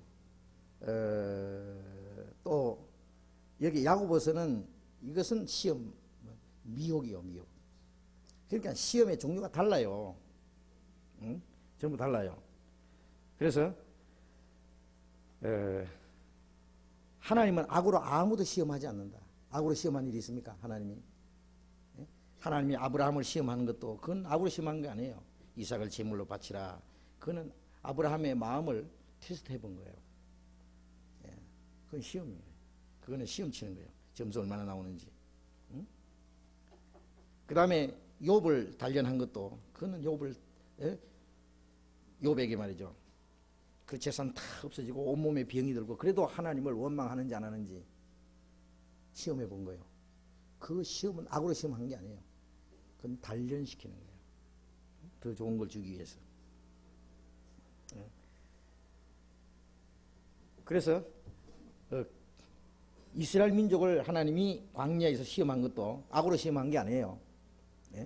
신명기 8장에 보면은 그들에게 그 열조가 알지 못하는 그 만나를 먹이시기도 하고 어떨 때는 줄이기도 하고 목마르기도 하고 그러면서 그들이 하나님의 말씀을 순종하는지 안 하는지 시험해 봤다. 그것도 하나의 테스트입니다. 테스트. 단련시키는 것도 들어가고 테스트하는 것도 들어가고. 그 다음에 이제 예수님이 그 40일 동안 그 굶주리고 마귀에게 시험 받으신 거는 그것은 마귀는 예수님을 넘어뜨리려고 시험했죠. 왜? 아담이 실패했으니까. 그럼 예수님은 그 악에게 시험을 받았습니까? 마귀는 악으로 시험했죠. 예수님은 시험을 이겼어요. 시험 받지 않는다는 것은 넘어지지 않는단 말이에요. 예수님은 한 육신을 입었기 때문에 육신을 가진 인간이 받는 시험을 예수님이 받으셔야 돼요. 예수님이 우리를 대신해서 이겨야 돼요. 그래서 시험 받는 자를 능히 도우신다. 이것은 마귀의 그 템프테이션, 유혹입니다. 이기는 거예요. 그런데 이 야고보서 1장은 이건 또 달라요. 하나님이 하시는 시험이 아니다. 사람이 시험을 받을 때 내가 하나님께 시험을 받는다고 하지 말지니 하나님은 악에게 시험을 받지도 않고 친히 아무도 시험하지 않느니라. 악으로 시험하지 않는단 말입니다. 나쁜 뜻으로. 사람들이 말이에요. 어떤 자기가 그 어떤 물질적인 유혹에 넘어졌다. 사람들이 그 시험이 여러 가지로 오잖아요. 어떨 때는 돈으로 오기도 하고, 어떨 때는 이성으로 오기도 하고, 어떤 때는 명예심으로 오기도 하고, 자기가 취약기고에서 어떤 사람은 이성 문제에 대해서 잘 넘어지는 사람이 있어요. 어떤 사람은 돈 때문에 잘 넘어지는 사람이 있어요. 어떤 사람은 명예심이 강한 사람은 마귀가 그걸 가지고 와요. 세상 거 가지고 먹음직한 거 보암자고 지혜롭게 할 만큼 탐스러운 거. 그 사람 취약을 지금은 알아가지고 그거 가지고 심해요. 그 이제 오는데 그게 이제 마귀가 그 유혹에 오는데 여러 가지로 오잖아요. 그런데 그런 것에 의해서 자기가 그 시험을 받아서 넘어졌다. 그러면서 하나님이 나를 시험했다고 하지 말아요. 그런 나쁜 방법으로 시험 받은 것은 하나님이 시험한 게 아니에요. 그건 자기 욕심에 끌려서 미혹됩니다. 그렇죠? 그거는 하나님이 주시는 시험이 아니다. 욕심이 잉태한 즉 죄를 낳고 죄가 장성해서 사망을 낳느니라. 우리는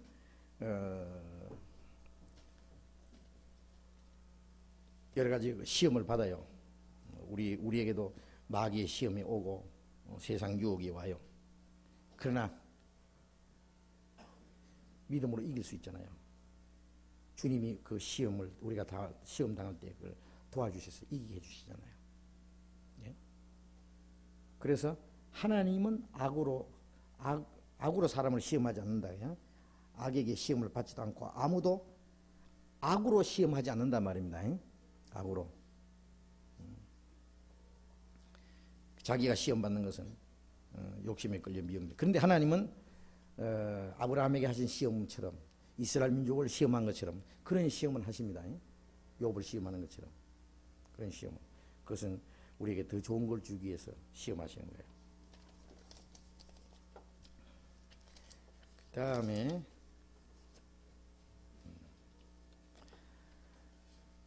사무엘하 24장 1절과 10절. 근데 이게 너무 많은데 좀 짧게 그 질문하면 좋겠어요. 사무엘하 24장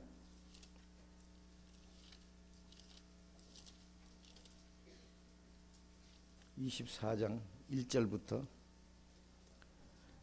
10절까지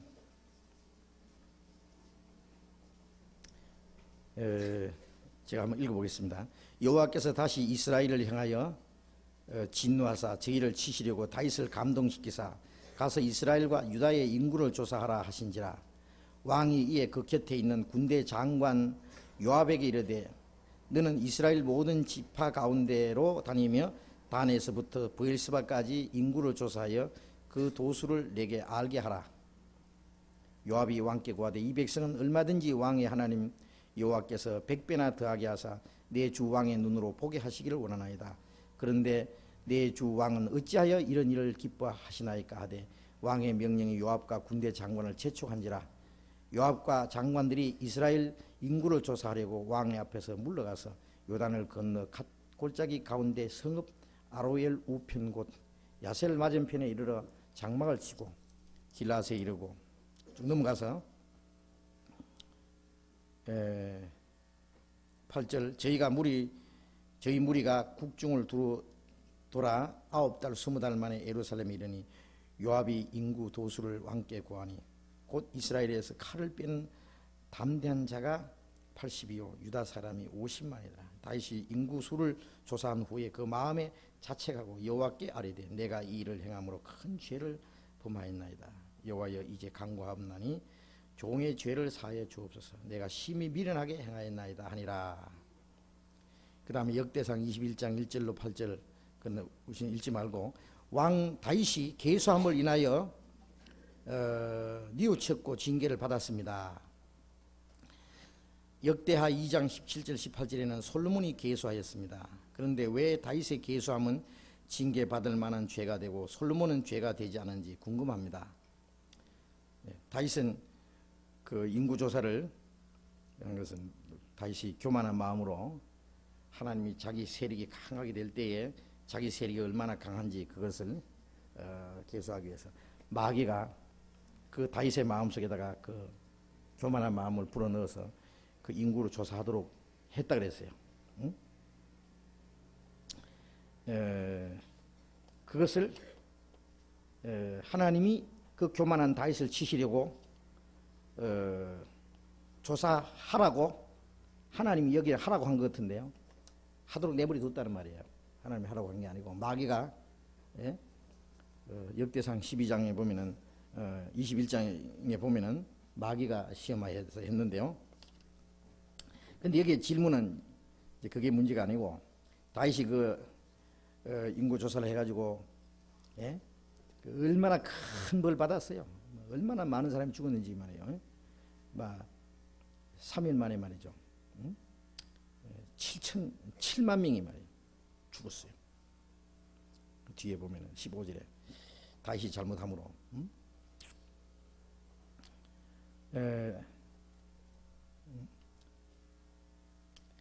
자, 그래서 이제 다윗은 큰 벌을 받았는데 솔로몬도 계수를 했는데 왜 솔로몬은 벌을 받지 않았냐? 역대하 2장 17절 봅시다. 역대하 11개 다음에 역대하 있죠. 2장 17절.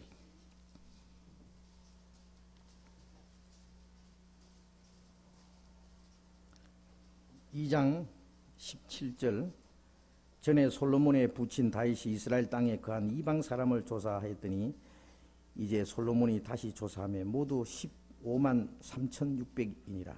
그 중에 7만이는 담군이 되게 하였고 8만이는 산에서 벌목하게 하였고 3,600인은 감독을 삼아 백성들에게 일을 시키게 하였더라.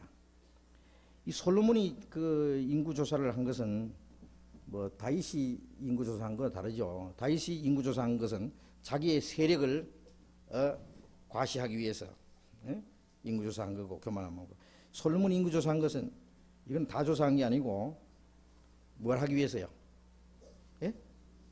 성전 짓기 위해서. 그렇죠? 여기 그래서 그 성전 짓는데 일을 시키기 위해서 이스라엘 땅에 거하는 이방 사람도 조사하고, 그래서 조사해가지고 그 중에 7만이는 담군이 되게 하고 8만이는 산에서 나무를 벌목하게 하고 3,600인은 감독을 삼고, 감독이 3,600인. 그래서 이제 그 3장 1절에 보면 솔로몬이 예루살렘 모리아 산에다가 여호와의 전 건축하기를 시작하니, 그러니까 이 인구조사한 것이 목적이 완전히 다르죠. 그리고 이스라엘 민족을 다 조사한 것도 아니고, 문제는 저 인구조사하고 안 하는 것이 문제가 아니고 그 인구조사하는 그 목적, 그 마음이 문제죠. 솔로몬하고 다윗하고는 완전히 다른 거죠. 솔로몬은 성전을 건축하기 위해서 그 일꾼들을 세우기 위해서 쭉 계수한 겁니다. 이해되시죠? 그런데 앞뒤를 쭉 읽어보시면은 쉽게 나오죠. 그 다음에 또 하나의 질문. 제가 알기로는 하나님은 인간의 마음을 꿰뚫어 보시는 분이라고 생각했는데 어찌하여 하나님께서 아브라함의 행동을 보기를 원했습니까? 그렇다면 현재도 내 믿음을 행동으로 나타나야만 한다는 뜻 아닙니까? 물론이지요. 질문까지 대답까지 다 해놨네.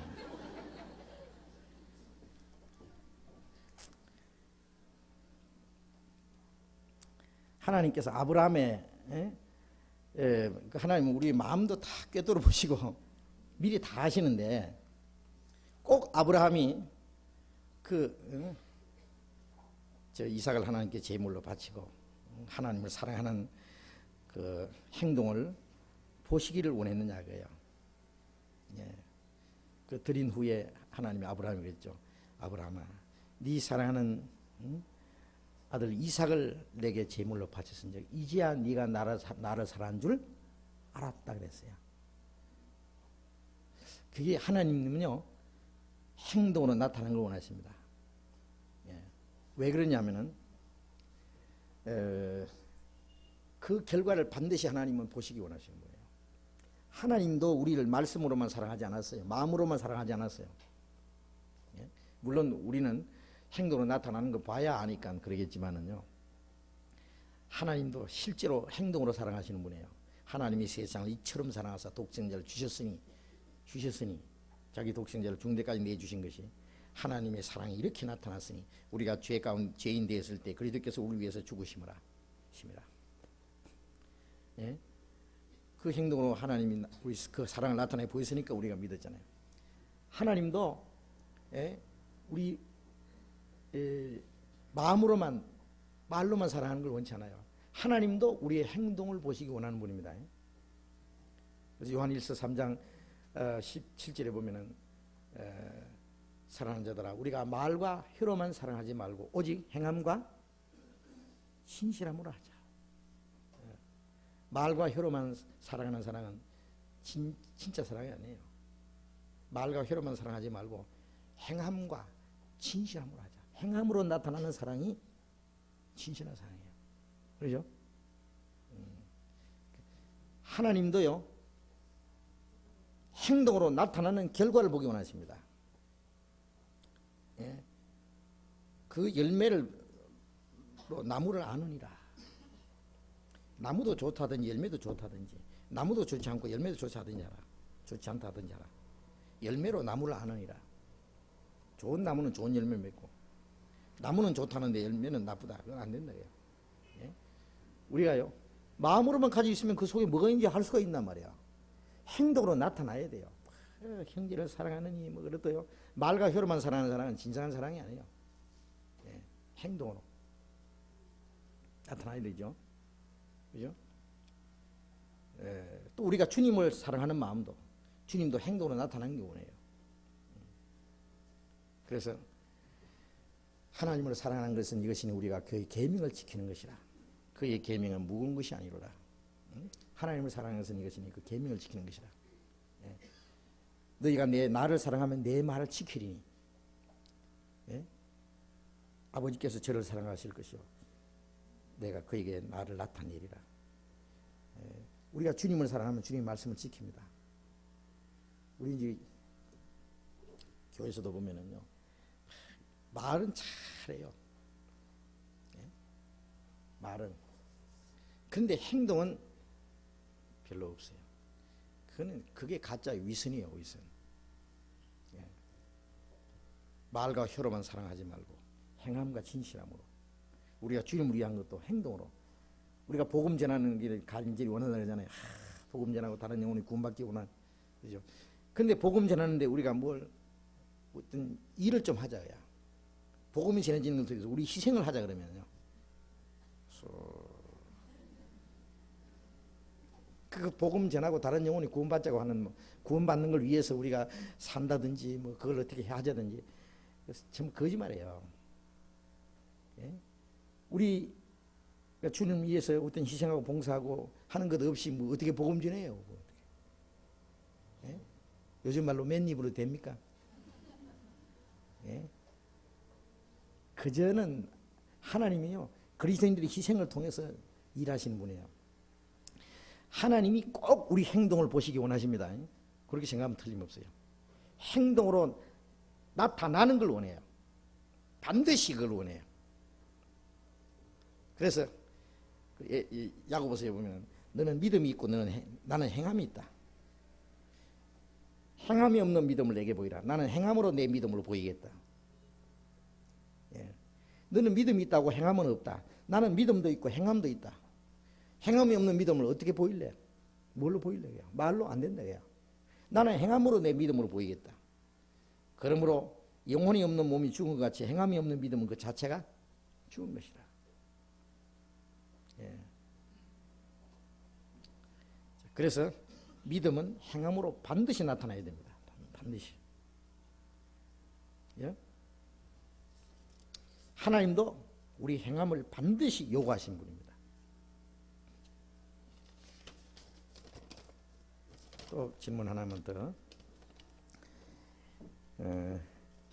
다윗이 하나님의 약속을 받은 이후에도 많은 고난을 받은 후 왕이 되는 과정을 구약 말씀을 통해서 읽었습니다. 이 과정에서 의문나는 것이 있어서 질문하려 합니다. 다름이 아니고 사울 왕의 아들이자 다윗의 친구인 요나단의 죽음에 대한 의문입니다. 요나단은 다윗이 하나님께로부터 택함을 받았다는 것과 그리고 왕이 될 줄도 알고 있었습니다. 그러나 다윗이 왕이 되기 전 고난의 때에 자신의 아버지 사울 왕이 다윗을 죽이려 하자 죽음 직전에 다윗을 구출해 주는 것은 물론이고 그 후에도 여러 번 다윗을 위험해서 도와주었습니다. 그러나 끝내 그는 후일 다윗이 영광스러운 자리에 오르는 것을 보지도 못하고 자신의 아버지와 죽음을 맞이하는 장면이 있습니다. 요나단은 자기 아버지 사울 왕이 잘못된 길을 행하고 있음을 알았을 텐데 왜 사랑하는 다윗을 멀리하고 사울 왕과 같이 죽음을 택했을까요? 또 하나님 보시기에 요나단의 행동은 어찌 했으며 우리에게 주는 교훈은 어떠한 것인지요? 참 생각을 많이 했네요. 그런데 참 그 다윗과 요나단 얘기 아시죠? 그 다윗이 요나단에게 그 요나단이 형의 사랑은 여인의 사랑보다 더하도다. 그 예인끼리 사랑하는 그 사랑보다도 다윗과 요나단의 사랑은 정말 그 진실했고 정말 아름다웠어요. 요나단도 다윗을 생명처럼 사랑했고 다윗도 요나단을 사랑했어요. 사울이 다윗을 죽이려 할 때 요나단이 사울을 몇 번이나 보호해주고 요나단을 다윗을 위해서 변호해주고 그래서 사울이 요나단까지 죽이려고 하고 그리고 자기 아버지가 잘못된 걸 알고 다윗이 왕위에 오를 것도 알고 다윗이 왕위에 오르거든 자기 자손을 보고 지켜달라고 부탁까지 했어요. 그래서 나중에 다윗이 왕이 된 이후에 요나단의 아들 젤룩발이 그 자기 아들처럼 항상 밥상에서 같이 먹고 했잖아요. 자, 그런데 이게 이제 질문은 뭐냐면은 그런 그 요나단이 왜 죽을 때 사울과 같이 죽고 다윗이 그 왕이 오르는 영광을 보지 못했느냐. 참 안타깝다. 저도요 그 성경 읽을 때마다 그런 생각이 들어요. 다윗이 왕이 있을 때 요나단이 그 옆에 있었으면 한 자리 했을 거예요. 요나단도. 그죠? 그런데 아깝게도 사울과 같이 죽었어요. 왜 그랬을까요? 좀 대답을 좀 해주시면 생각나는 대로 좋겠는데. 그런데 저는 그런 생각을 합니다. 요나단이 그 다윗을 사랑한 것이라든지 다윗의 생명을 보호해 준 것, 자기 아버지가 잘못된 것, 그런 거 다 알아요. 근데 요나단이 하나 잘못한 게 있어요. 자기 아버지하고 항상 같이 있었어요. 알겠습니까? 아버지와 같이 있어요. 예. 다윗이 아버지가 죽이려고 할 때 다윗을 이제 살려보내면서도 다윗은 자기 길로 가고 요나단은 자기 아버지 집으로 돌아갔어요. 성경 보면 항상 그게 나와요. 그게 문제입니다. 자기 아버지라는 인정줄 때문에. 요나단은 참 인간적으로는 효자요. 그거 보면요. 그래도 자기 아버지라고, 그것도 아버지라고. 하나님 보실 때는 원수인데요. 그 귀신, 마귀들, 그 악신이들 있거든요. 다윗을 죽이려고. 그 하나님 보실 때는 큰 죄인이. 우리가요, 이 신앙적으로는 아주 냉정해야 됩니다. 자기 부모라도 하나님을 대적하고 그 마음속에 마귀가 역사하는 것을 확실히 알면은요, 그 부모가 하는 일에 같이 참여하면 안 돼요. 그러면은 하나님을 사랑하는 거하고 부모 섬기는 거하고 혼돈하는 거예요. 그럼 요나단은 어떻게 되느냐? 자기 아버지에 대해서 강하게 아버지의 잘못을 지적하고, 그리고 다윗 편에 딱 붙어야 돼요. 다윗과 운명을 같이 해야 됩니다. 근데 요나단이 다윗과 운명을 같이 하지는 못했어요. 사랑하기만 했지, 멀리서. 그것이 요나단의 결정적으로 그 다윗의 영광을 앉을 때 같이, 요나단도 같이 영광을 얻을 수 있었는데 그렇게 못한 거예요. 그래서 이 요나단과 사울이 전쟁터에서 같이 죽은 거예요.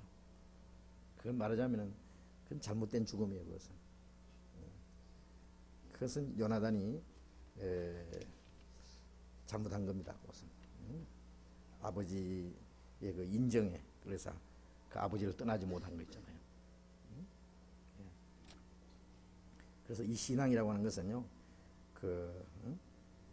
자기의 비록 부모라도 하나님을 대적하고 그 잘못된 것이 있으면은 거기에 참여하고 함께 있으면 안 돼요. 이런 것은 좀 지혜롭게 잘 생각해야 될 것 같습니다. 그 부모님께 효도하는 거하고 육신적으로는 효도를 해야 돼요. 그러나 그 부모님 마음속에 마귀가 역사한다든지 하나님을 대적하는 그것은 아주 단호하게 우리가 대처해야 돼요. 하나님 편에 서서. 혼돈하면 안 됩니다. 그렇다고 해서 부모가 좀 뭐 신앙적으로 잘못한다고 해서 이제는 내 부모도 아니고 하고 그냥 내버리고 효도도 안 하고 그러면 안 돼요. 육신적으로 할 것은 해드리고, 신앙적인 것은 언젠가 분명히 얘기하고.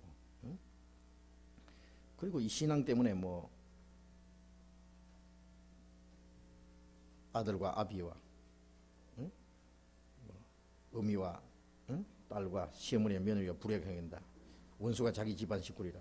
신앙 문제 때문에 원수가 된다면 뭐 그거 할 수 없는 거죠. 어떻게 양보할 수 없으니까. 신앙 양보할 수 없어요.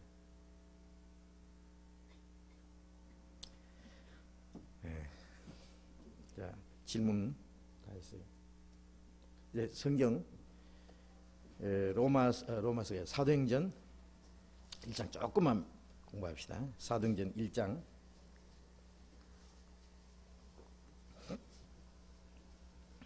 사도행전 1장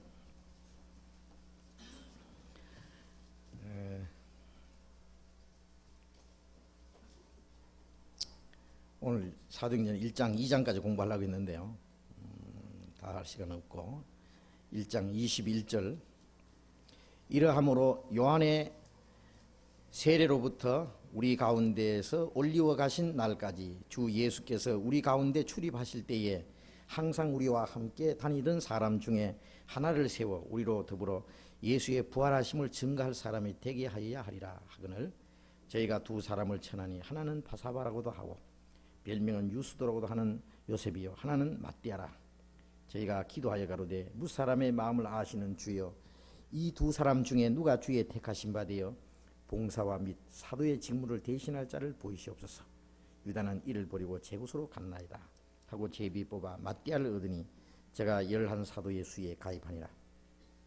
지난번에 우리가 사도행전 1장 공부하면서 예수님이 이제 부활하시고 40일 동안 계시다가 성천하신 후에 예루살렘을 떠나지 말고 아버지 약속하신 성령을 기다리라고 말씀하셨습니다. 예수님이 성천하신 이후 열흘 동안 오순절에 성령이 오시기까지 기다리는 동안에 120명 정도 사람이 매일 같이 기도하면서 교제하고 약속하신 성령 오실 때까지 기다리고 있었습니다. 그 동안에 이제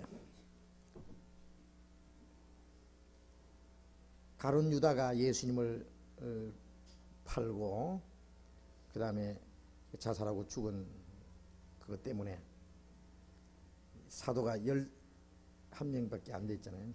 하나가 모자래요. 예수님이 너희가 나와 함께 앉아서 이스라엘 12지파를 심판하리라. 응? 너희가 나와 함께 고난을 받았은즉 나와 함께 보좌에 앉아서 이스라엘 12지파를 다스린다든지 그런 말씀을 몇 차례 하셨어요. 그러니까 그 12보좌에 앉는다 했으니까 12명이나 되거든요. 하나 모자르잖아요. 이거 이제 한 사람 세워야 됩니다. 그래서 이제 예수님 계실 때 70명씩 전도하러 보내는 일이 있었잖아요. 아마 그 70명 중에 여기에 그 바사바라하고 유스도라 하는 요셉이라는 사람, 그다음 matti아라는 사람, 두 사람이 아마 가장 그 신실한 사람이었던 것 같아요. 그래서 이 두 사람을 청거해가지고 세웠어요. 두 사람이 너무나 비슷하기 때문에 우열을 가릴 수 없을 정도로 한 사람을 택하기 어려운 것 같아요. 그래서 이 두 사람을 놓고 하나님께 기도했습니다. 누가 사도의 직무를 대신할 수 있겠습니까? 그리고는 이제 두 사람 중에 한 사람을 제비 뽑아가지고 matti아를 얻었습니다. 사람이 제비를 뽑으나 그 일은 하나님이 결정하신다고는 잠언 16장 33절에 있는 말씀대로 성경 보면 제비 뽑아서 어려운 일을 결정한 일들이 몇 번 있었어요. 여기도 matti아를 얻었다. 근데 이제 여기서 우리가 잠깐 생각할 것은 어떤 사람은 이 제비 뽑아서 얻은 것은 이거는 불법이다. 그러니까 12사도 중에 들어간 게 아니다. 그래서 여기 11사도의 수에 가입하니까 그러니까 12사도 들어가지 못하고 11사도의 수니까 이건 아니다 이랬는데 그렇지 않습니다. 이 matti아를 택한 것은 옳은 것이었습니다. 11사도 수에 가입했으니까 12사도가 됐죠. 그래서 이 matti아가 선택된 것은 그 하나님의 인도하심 중에 됐고 올바로 됐다는 것이 그 다음 성경에 보면 쭉 또 나와요. 사도행전 2장 14절에 보면은 베드로가 11사도와 같이 서서 소리를 높여 가로되 유대인들과 예루살렘에 사는 모든 사람들아 이 일을 너희로 알게 할 것이니 내 말을 귀를 기울이라. 베드로가 11사도와 같이 서서 그러니까 몇 사람이에요? 10사도로 하지 않고 11사도와 같이 서서 그래요. 그럼 여기에 만일 matti아가 사도가 아니면은 이렇게 말하면 안 되죠. 그러니까 이게 이 matti아가 12사도에 참여한 것이 틀림없습니다. 그리고 고린도전서 또 15장